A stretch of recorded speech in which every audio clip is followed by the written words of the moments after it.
واقعہ سنیے کربلا کا ایک نیک شخص جس کی دکان کربلا میں تھی، عطر بیچتا تھا، تسبیحیں، سجدگاہیں، لوگ آتے تھے، اس سے لیتے تھے۔ بوڑھا شخص، پورے کربلا میں مشہور کہ اس سے بڑا کوئی تہجد گزار نہیں ہے۔ لوگوں نے زبان سے کبھی جھوٹ نہ سنا، غیبت نہ سنی، ہمیشہ نیکی کی باتیں اور نیکی کی باتیں کرتا۔ حرم امام حسین کا ایک خادم جو خدام کا لیڈر ہوتا ہے، اس کا انتقال ہو گیا۔ خدام نے میٹنگ کی کہ اب ہمیں ایک نئے خادم کا انتخاب کرنا ہے، کس کا انتخاب کریں؟ تو سب نے کہا وہ جو عطر فروش، نام مجھے یاد نہیں، شیخ حسن یا کوئی نام تھا، وہ سب سے بڑا نیک ہے، متدین ہے، پورے کربلا میں مشہور ہے کہ اس سے بڑا کوئی نیک نہیں۔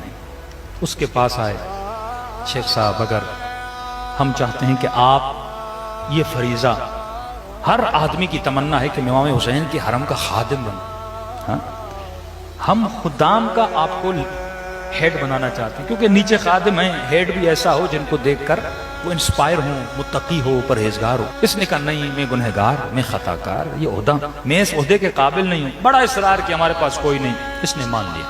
کہتا ایک ہفتہ گزرا، صبح حرم جاتا تھا، شام کو اپنی دکان پہ آتا تھا، تھوڑی خدمات کرتا تھا، کبھی جھاڑو دے دیا، کبھی مولا کے دروازے، مختلف چیزوں کی دیکھ بھال کرتا تھا۔ ایک ہفتے کے بعد کیا دیکھا، مولا کے حرم کے صحن میں شور شرابہ بپا ہے۔ دوڑا دوڑا آفس سے نکلا، صحن میں آیا، بھائی کیا ہوا ہے؟ دیکھا ایک خاتون ہے جو چیخ رہی ہے، خادموں کو ڈانٹ رہی ہے۔ آیا، میری بہن مسئلہ کیا ہے، کیا ہوا ہے؟ کہ آپ کیسے خادم ہو؟ آپ کی ڈیوٹی کیا ہے؟ یہاں ظاہر امام حسین کی حفاظت ہو، اس کے سامان کی حفاظت ہو، میں مولا کے حرم میں آئی ہوں اور یہاں پہ میرا پرس چوری ہو گیا ہے، میرا پیسہ، میرا سب کچھ اس پرس میں تھا۔ اس نے کہا میں معذرت کرتا ہوں، ایک ہفتہ ہوا ہے میں نے یہ عہدہ سنبھالا ہے، میں دیکھتا ہوں، دیکھ بھال کرتا ہوں، ڈھونڈتے ہیں۔ اس نے کہا نہیں، یہاں میرا پرس چوری ہوا ہے۔ اس نے کہا حرم کے دروازے بند کر دو، دروازے بند کی، جتنے لوگ تھے ان کا میں معذرت چاہتا ہوں، میں نہیں کہہ رہا کہ آپ سب چور ہیں، لیکن اس خاتون کا دل مطمئن کرنے کے لیے مجھے چیکنگ کرنی پڑی، سب کی چیکنگ کی، لیکن پرس نہیں ملا۔ خاتون اور غصے میں آ گئی، کہنے لگی میں سب کو بتاؤں گی میرا پرس تو نے چوری کیا ہے۔ بندہ خدا میں نے کیسے چوری کیا؟ کہ تمہاری ڈیوٹی ہے کہ میرا پرس مجھے ڈھونڈ کے دو، اگر نہیں ڈھونڈ کے دو گے میں شور و شرابہ کروں گی۔ اس نے کہا امام حسین کی ظاہر ہو، مجھے 3-4 دن کی مہلت دو، میں تمہارا پرس تمہیں ڈھونڈ کے دے دوں گا۔ خاتون نے کہا ٹھیک ہے، چلی گئی اپنے ہوٹل پر۔ 3 دن کہتا ادھر ادھر بہت ڈھونڈا، لیکن خاتون کا پرس نہیں ملا۔ کہتا 3 دن کے بعد مولا سے توسل کے، مولا میں تو عہدہ سنبھالنا ہی نہیں چاہتا تھا، اگر شروع سے میری بدنامی ہو گئی، یہ خاتون آئے گی پھر بدنامی کرے گی، مولا آپ کا حرم، آپ کے ظاہر، آپ ہی بتائیے میں کروں تو کیا کروں؟ کہتا رو رو کے سو گیا، خواب کے عالم میں ایک منظر دیکھتا ہے۔ کیا دیکھتا ہے کہ حرم امام حسین ہے، اس حرم امام حسین پر ایک چھوٹی سی کرسی ہے، اس کرسی پر خود سید الشہداء کھڑے، امام حسین کھڑے، ظاہر زیارت کر رہے ہیں۔ امام فرماتا ہے میرے ظاہرو جمع ہو جاؤ، میں تجھے بتاؤں کہ میرا چور کون ہے۔ خواب کے عالم میں دیکھ رہے کہ سارے ظاہر جمع ہوئے، میں بھی دوڑا دوڑا گیا کہ مولا چور کا نام بتائیں گے، خاتون کے پرس کا پتہ چل جائے گا۔ لوگوں نے کہا مولا چور کون ہے؟ امام نے فرمایا میرا چور یہ شیخ ہے، اس نے چوری کیا ہے۔ کہتے مولا کے قدموں میں گرا۔ میں نے کہا مولا میں نے کب آپ کی چوری کی؟ مولا میں نے کب اس خاتون کا پرس چرایا؟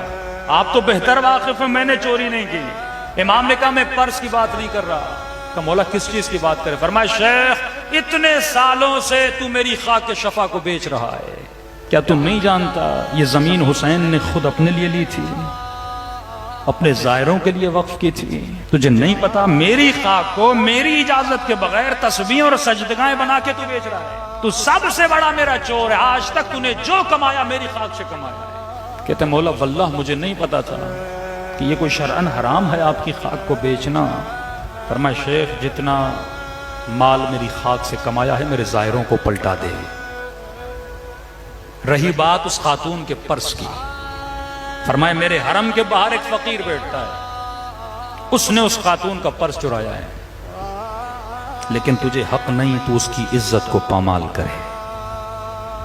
فقیر بھی ہے تو حسین کے در کا فقیر ہے۔ کل جانا وہیں پہ سو رہا ہوگا، اس کے بستر کے نیچے اس نے مٹی کے اندر پرس چھپا ہے، پرس کو نکالنا اور اسے کہنا کہ تو حسین کے در کا فقیر ہے، آج کے بعد چوری نہ کر، تجھے جو چاہیے حسین تجھے عطا کریں گے۔ کہتا نیند سے اٹھا، اس فقیر کے پاس گیا، نیچے سے پرس نکالا، فقیر ڈر گیا، ہاتھوں کو جوڑ کے کہا میرا ٹھکانہ یہی ہے، مجھے اٹھانا نہیں، میری عزت کو پامال نہ کرنا۔ کہ تیری عزت کی گارنٹی حسین نے لے لی ہے، بس پیغام یہ دیا ہے میرے ظاہروں سے چوری نہ کیا کر، تجھے جو چاہیے حسین سے مانگا کر، حسین تجھے عطا کریں گے۔ اس خاتون کو بلاتا ہے، اسی کیفیت میں جس کیفیت میں امام حسین صحن میں کھڑے تھے، شیخ کھڑا ہو جاتا ہے، کہتا ہے لوگوں جمع ہو جاؤ، میں تجھے بتاؤں حسین کا چور کون ہے۔ ازالے گناہ، گناہ کیا ہے، گناہ کا پتہ چلا، اب خود اپنے گناہ کا ازالہ کر رہا ہے۔ یہ ہے اپنے نفس کو رون دینا، یہ ہے اپنے گناہ سے معافی کر لینا۔ اگر ایسا نہ کرتا بھائی لوگوں کو پتہ چلے گا میری عزت کا کیا ہوگا، میری آبرو کو کیا ہوگا۔ عزت دینے والا خدا ہے، آبرو دینے والا خدا ہے۔ کیا لوگ تجھے عزت دیں گے، لوگ تجھے آبرو دیں گے؟ وہیں پر کھڑا ہو گیا، کہنے لگا لوگوں جمع ہو جاؤ، میں تجھے بتاؤں حسین کا چور کون ہے۔ لوگ جمع ہو گئے، اس نے کہا حسین کا سب سے بڑا چور میں خود ہوں۔ لوگوں نے کہا شیخ تو متدین ہے، تو نمازی ہے، کیوں خود پہ بہتان لگا رہا ہے، ہم جانتے ہیں تجھ سے بڑا نیک کوئی نہیں ہے۔ کہا تجھ سے زیادہ مجھے حسین جانتا ہے، حسین مجھے جانتا ہے کہ میں کیا ہوں، میں نے کیا کیا ہے۔ آقا نے خواب میں کہا تو میرا چور ہے، اتنے سال سے میں نے حسین کی تربت کو بیچا ہے جس کی اجازت نہیں ہے۔ لہٰذا اے لوگوں جس کو پتا ہے، جس نے مجھ سے لی ہے، آ کر مجھ سے پیسے واپس لے لیں۔